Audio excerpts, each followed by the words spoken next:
Welcome to another episode of Agent versus Lender. And today we have Cody Phelps and Sebastian Varga, and they're both with us from the Perry Group.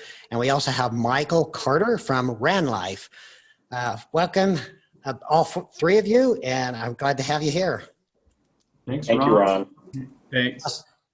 So we are going to just introduce, just give them a little intro, just to give them an opportunity to introduce themselves. So we're going to start with Cody and then Sebastian, and then we'll go to Michael. So tell us just a little bit about you, about each of you. I'm Cody Phelps. I joined up with the Perry Group about a year ago, just a little over. I came back to Salt Lake after spending a couple of years in New York, more on the property management side of things, but was also a broker in California for a number of years. So. Cool. I did not know that. That's good. Sebastian, tell us a little bit about you.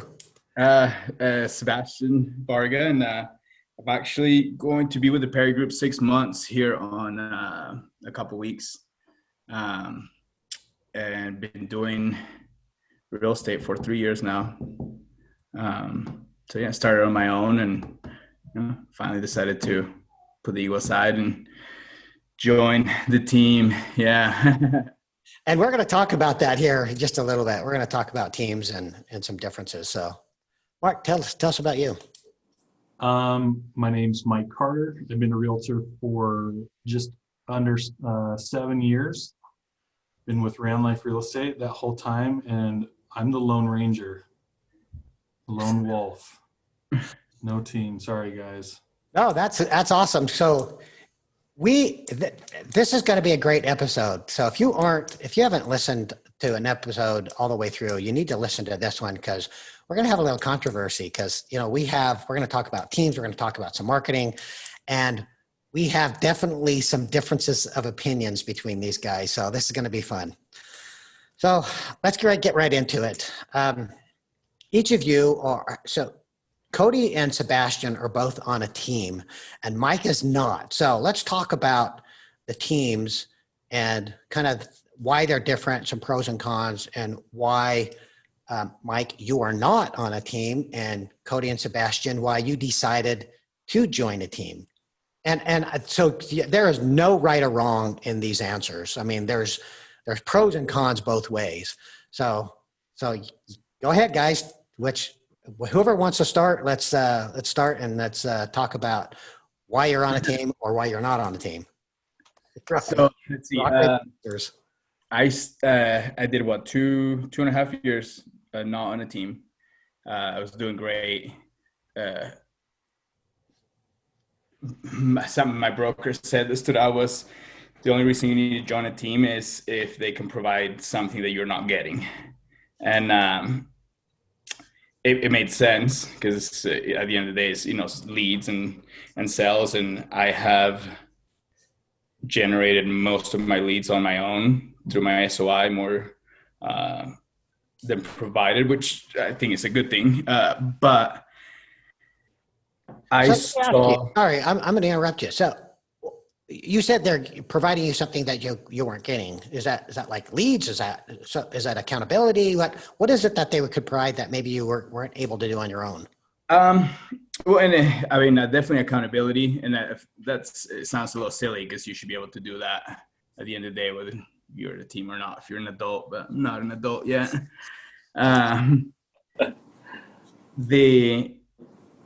But to me, it was surrounding myself with people that had a bigger dream and a vision that matched mine. I see this team being much, much bigger than what it looks like today. And I wanted to be on board now, and, not 5 years later. So my vision is thinking of where I'm going to be set up 5 years from now, instead of worrying about my split, and what I'm paying the team. And at the end of the day, it kind of came to sixes, and yeah, I'm paying the team to be part of it, but there's so many tools that I would not be able to afford or even Yeah. You know what? watching YouTube to code an app to do the things that we have. So I agree. So it makes a huge difference sometimes when you're on a team. There's just so many more tools you can do, you can have at your disposal, instead of you trying to pay for them all. It's gets a little overwhelming, right, Mike? Sure, sort of.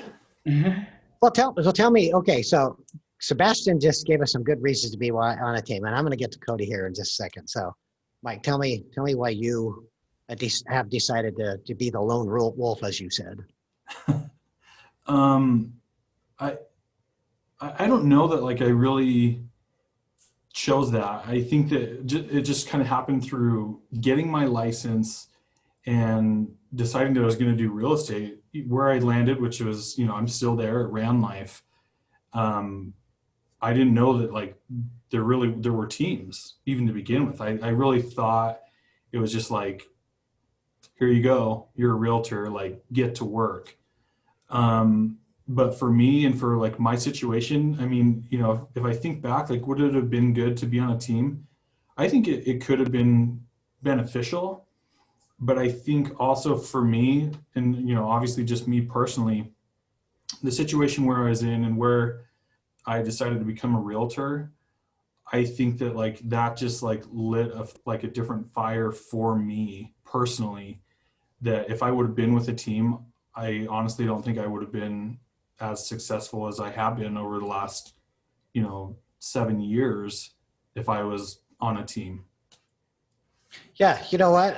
I'm a lone wolf kind of guy. I run a team myself, and although I've learned that I cannot be as successful without my team behind me, because there's just no way to do the volume. But being an entrepreneurial minded person, sometimes it doesn't work for everybody to be on a team. So it's nice that as an agent and as a lender that you have that option.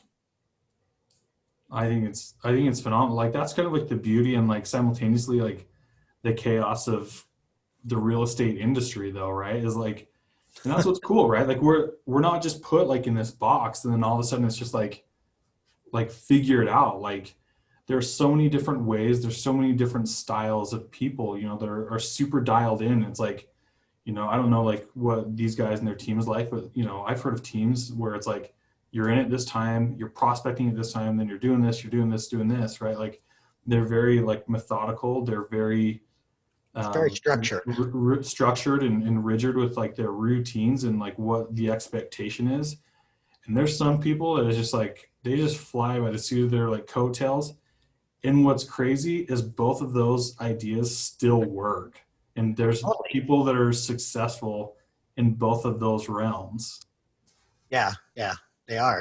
So Cody, tell me about teams and pros and cons. And Well, I want to kind of give a nod to something that you both touched on, and that's every team is different. Every team I've ever been on has been structured differently, has, leadership with a different personality than the last.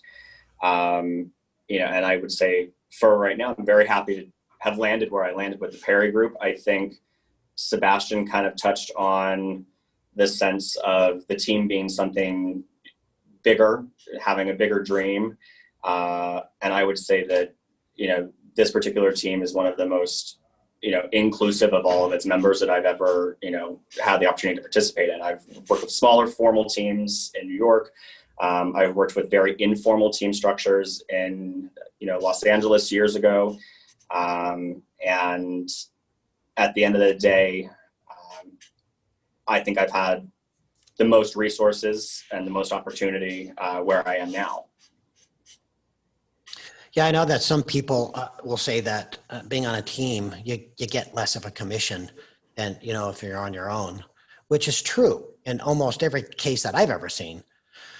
But there are often times that a team will offer so many more resources that, like we said earlier, that it's depending on the person, Mike. So I'm not trying to pick on Mike there, but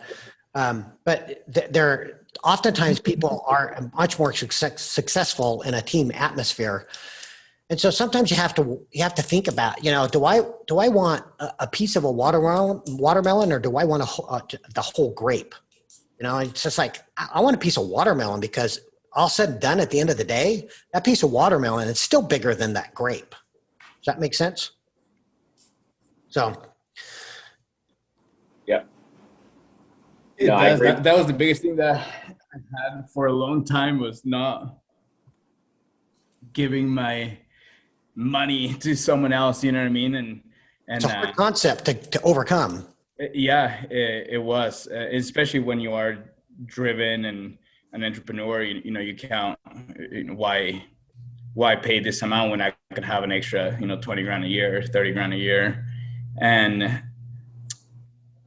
this last little while, actually had sat down and broke it down to the penny, where, was this the best decision or not? Am I doing this? Well, I could have bought some wave runners, and she just kind of started thinking like that. And my wife was, you need to take a step back and really see, what you're looking at the numbers, but you're not seeing the money you're saving as well. So really, so I think the decision sometimes it just comes down to the person. It's just like Mike was saying, it's if I were to pay for the same, services, I mean, definitely, we wouldn't be able to afford the Zillow marketing. That's for sure. Yeah. Okay. Well, since you brought up Zillow marketing, let's talk about some marketing for a second. Here we go. We are getting into it now. So I was talking to Sebastian and Cody a little bit about marketing, and they said that their team heavily uses Zillow.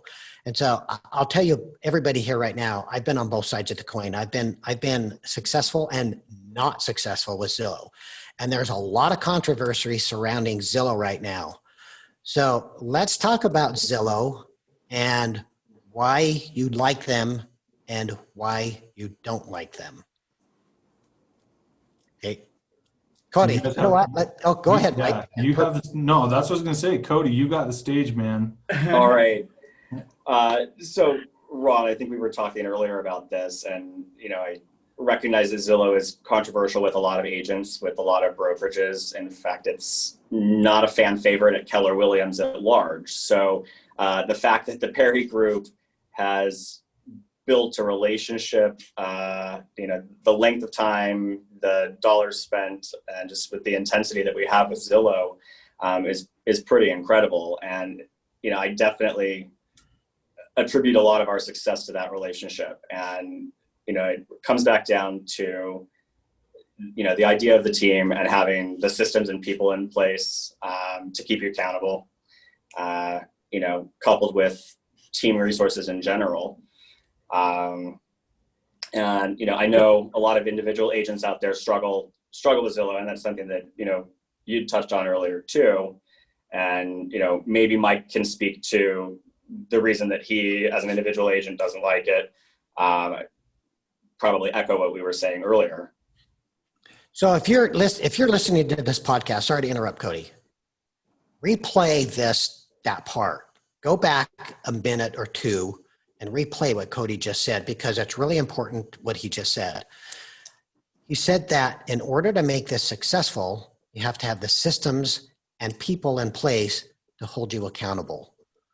And without that, almost any system is going to be mediocre at best. And so the Perry Group, where Cody and Sebastian are, they have been able to use Zillow to their advantage, but only because they have the system and the people in place and they're held accountable. I've talked to so many people that do not like Zillow, and they've tried it. And one is because Zillow is not a place where you can go spend $200 a month and make it successful. It's just not going to work. You're talking far more money than that. But also as important is, without the systems in place, it's just really hard to make something like that to work.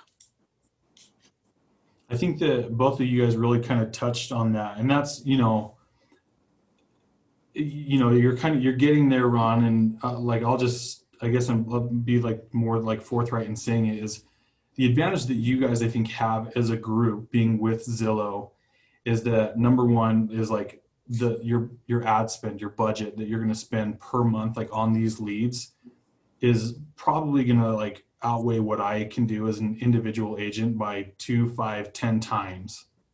And so it is more advantageous, exactly like what Ron was saying, right? Is like, you can't go spend $200 a month and like get your one lead a month or whatever it is and think that you're going to have like success with Zillow. I mean, we all know that like on realtors, we look at like the average numbers, like decent conversion rates are like 3%, right? And then on top of that, like, for you guys, and I assume, the Perry Group's got good systems in place, that it's, if Cody can't answer like, or grab this new lead, that Sebastian's on top of it, or maybe someone else within like the team. And so for me, like to try and do those leads, and especially where, you're sometimes competing against other agents, like in like that market, that zip code or whatever, like you've got to be like on it, right? Like you see that lead come through, you've got to snag it, or else, Mike Carter down the street's calling up that lead as well. So, the budget I think is big, and being able to respond quickly I think is also huge. My big gripe, my big grief with Zillow, I'll even say realtor.com, is just the cost. I've gone through like all of those avenues, and I think that just for me personally, what I've ran into and what my experience is just the cost per lead, right? Like I think a lot of those, your Zillow, your realtor.com, like, wherever else you can buy like those bigger name leads, right? The cost per lead is pretty high. Most of the time, Zillow's pretty good about filtering stuff out. Realtor.com says that they're pretty good about filtering out. And so they're trying to say that they're going to give you a higher quality lead. For me as an agent, or like, when I'm out on appointments or I get like a new lead, like it just didn't work that way for me personally. And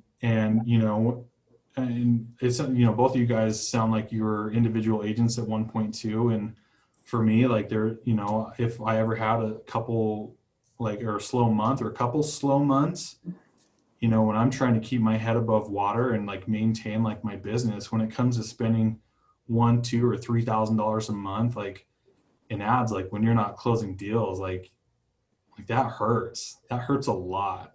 Right.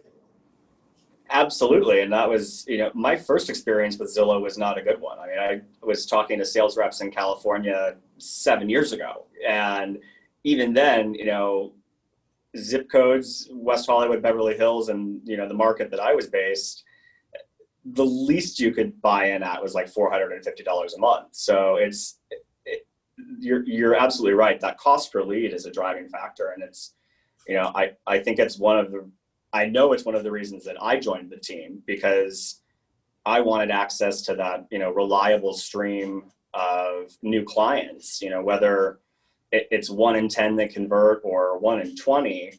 I needed some assurances that I'd have some type of minimum income realistically. Because I mean, people forget, I think sometimes this is a commission only business in most cases. Well, yeah, and carrying the weight of that, right? Like I agree. Like that's one of the advantages of being on a team, I think, is cool. Like I may not have like the split, but like what you're gonna get, and I don't have to worry that like my stream of leads and all this kind of stuff is gonna dry up. Yeah. So that's the advantage of just like Mike says, the advantage of being on a team is you don't have to absorb that cost yourself. So I'm going to bring up the elephant in the room. Is there's a lot of controversy about Zillow, and because Zillow now has Zillow Real Estate, they have Zillow Mortgage, just like there's a couple other companies that are delving into that type of realm as well. So what do you guys think about Zillow and having their own real estate team? And are they taking the cream off the top? Have you seen that, Cody and Sebastian? Are these leads coming in, or well, obviously you're doing well, but there's a lot of controversy surrounding Zillow. So let's address that. I think we have given Zillow this rep just from stories from other states, where Utah is one of the few that's agent owned. So we don't, all the info that we have on the sales and prices are owned by the board, not the state. So if the state runs out of money or they want a little extra cash, they can't sell that to Zillow. And I think that's what, more than Zillow, I think it was the state and the city that screwed the agents or the industry in those places. Now there are agents, I think, that trade info for leads. I still don't think that's enough to make a difference. When it comes down to them having their own team, what's the difference with Mike having his own team? It's just competition. At the end of the day, is whoever is the best pick for that client. And just because they're Zillow doesn't mean they're going to use Zillow if they're talking to someone that sounds like an idiot. Yeah. There are so many different ways to generate leads in this business, and Zillow is just one of them. And so Mike doesn't use Zillow. I haven't asked Mike what he does, but we have, and I don't know if you want to even tell us, but a lot of people use past database, their SOI, and they talk about social media. And there's lots of different ways to generate leads. Zillow's just one of them. So what do you think, Mike? What do you think about Zillow and the controversy of surrounding that? And do you feel good about putting money into Zillow? No, not at all. Tell me what. I went down that road, and it's just like I kind of mentioned before.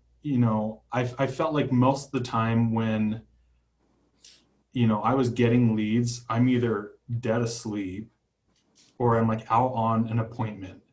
And maybe you guys can tell me if I'm wrong, but obviously, again, the dynamic of a team might be a little different, but I was just, hey, I already talked to Cody over at the Perry Group. And I'm like, perfect, great. Well, he'll take great care of you. I think you hit on kind of the connecting theme that, we were talking about in the beginning, and, the benefit of Zillow and the way that it's tied to, the benefit of being on a team, because you're absolutely right. I feel like 80% of the time I get a call when I'm in the shower or on the phone with someone else or in the middle of a showing or, on a podcast like today. I'm sure when I look at my phone, I will have 2 missed Zillow calls. But the other side of that, and, at least the way that we have it structured, and I would assume the way that most teams have it structured is, it rings to multiple people at the same time. So, theoretically, we almost never miss a call. Now, some still slip through the cracks. Every once in a while I have a voicemail from Zillow, and that's when I know that no one answers. But it's, it's just one of those things. I think it's, I hang up on people. If I'm on the phone with you and a Zillow call comes in, I'll hang up and I'll always say, I'm just going around the mountain, lost service. We'll get back to you. Yeah. Save. Oh, that's awesome. Hey, I want to, you asked kind of like the thoughts or like what I think about Zillow though too. I want to get this out there, and I want to share this really quick. I have 2 things. Number one, if I'm going to sit there and I'm super concerned about like what Zillow is doing, what their model is doing, you got to get out there and get business. I don't like Cody, Sebastian, look, I don't know you guys that well. Look, I love you, but sorry, I don't care what you're doing after we get off this podcast. Right. I'm not concerned. And like, honestly, like, so as far as Zillow goes, I guess I'm just ignorant. I don't care. I hear stuff like through the office, right? There's people here that are buying Zillow leads. I don't care. I'm not going to like spin my wheels trying to figure out like, oh crap, this is my competition. And number two, the thing I'm going to say along with that, business is truly just like unlimited. If I want to go and I want to try and close 1,000 deals this year, well, number one, I'm going to tell you, I'm probably not going to be able to do it by myself. Really. And then like beyond that though, too, like we can work like as late and as long as like we truly want, and we can try and drum up business. And what's funny is we're still not even like be scratching the surface potentially of who else is truly out there and actively trying to buy and sell real estate. Mike, you totally, here's another one that you need to go back and listen to. That totally is right. If you don't like Zillow, then don't use them. If you don't like social media, then don't use it. It's just like there are so many different avenues of drumming up leads and drumming up business that if you worry about what is going on, and if you're comparing yourself to somebody else, stop comparing yourself, because Mike, you just compare yourself against Mike, and Sebastian compares himself against Sebastian, and Cody compares himself against Cody. Are you doing better today than you did yesterday? And that's all that matters. It doesn't matter, Mike. Just like you said, it doesn't matter what somebody else is doing. So I love that. That was like a golden nugget. There really is more than enough business to go around for everyone. And you can, some people like door knocking. Some people like Zillow, you know what I mean? You got to find what your niche is and what you're good at, and just keep doing that over and over again. I've done a lot with Zillow, but my SOI has been my main source of deals. So the Zillow is just the cherry on top for me. You know what, like, it's just like crazy. Just a little side tangent note. Like, I've got an agent in my office who she just crushes it on Instagram. When I'm like, hey, where did you get that? I posted some stuff on Instagram. Like, what? Like Instagram? Really? Instagram? But like that's the thing, is like truly, like another belief that I have is, you know, like we've said, like there's a million different ways to generate leads, right? We can pay for our leads, buyers and seller leads. You can do open houses, you can go door knock, you can do flyers, you can do mailers, like you can just pound like your SOI, your friends and family. Like there's so many different things that you can do. And what's crazy is none of those things, like you said, Ron, are wrong. And what's so funny is there are so many people out there that love to door knock. Are you going to see me out door knocking? I did it once, and I'll tell you what, I'll never do it again. Ever. Ever. I'm with you on that one, Mike. If you're not watching this right now, everybody here is all laughing and shaking their heads. It's like, yeah, because door knocking is not the most favorite, but you're right. Yeah. I think there are people that are successful at it. There are, and talk good for them. Yeah. Yeah. I'll say, if I do door knock, I'll door knock on like a rainy day or a cold day, so they think I'm a hard worker than normal. You know, everyone's out for a sunny day. There you go. Yeah, so it's like, hey, I'm gonna do door knock today. Maybe they'll think differently. That's awesome. That's awesome, man. I think we have talked about quite a bit today, and I think we've gotten a lot of good info about teams and the reasons why teams could be good for you, and why being by yourself could be your choice. And there's, what I like is there's no wrong answer, man. It's just like whatever's best for you. So I think this is a good place that we're gonna call this one. And I want to thank Sebastian, Cody, and Mike for being on the podcast. It's actually been pretty fun. It's been fun to talk to you guys. So Cody, tell me a little bit about how we can get in touch with you. Well, you can go to the Perry.group and find my profile there, Cody Phelps. You can shoot me an email, cody.phelps@theperry.group, or find me on Instagram, I guess, if you want to see photos of my garden from last year, because I haven't updated it at all this year.